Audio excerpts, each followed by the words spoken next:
আসসালামু আলাইকুম, সবাই কেমন আছেন?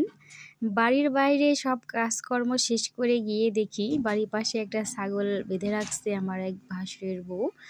তো আমার ছেলে আর আমার ভাসুরের মেয়ে ২ জন মিলে ছাগলটাকে একদম ঘোড়া বানিয়ে ফেলছে। আমি তো দেখেই মানে হাসবো না কাঁদবো ভেবে পাচ্ছি না যে ছাগলটা এত ভয় পাচ্ছে ওদের এই কর্মকাণ্ড দেখে।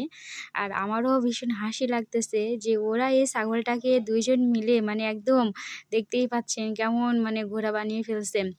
অবশেষ আমি বলি যে, "এগুলা করো না, ছাগলটা ব্যথা পাবে।" পরে ওরা বলতেছে, "না আম্মু আমার খুব মজা লাগতেছে।" আমার ছেলে তো খুব দুষ্টু আর আমার ভাসুরের মেয়ে ও খুব দুষ্টু। ২ জন মিলে মানে ছাগলটাকে একদম নাজেহাল বানিয়ে ফেলছে। অবশেষ বললাম যে, "না এরকম করো না। ছাগলটা যদি পড়ে গিয়ে ব্যথা পায় তাহলে হচ্ছে তোমার বড় আম্মু বকা দিবে।" পরে বলতেছে, "ঠিক আছে তাহলে আর হচ্ছে ছাগলটাকে না জ্বালাই। এখন তাহলে ও থাকুক, আমরা চলে যাই।" তো বাসায় এরকম দুষ্টু পোলাপান সবারই থাকে। আমাদের বাসায় মনে হয় এরা একটু বেশি দুষ্টু।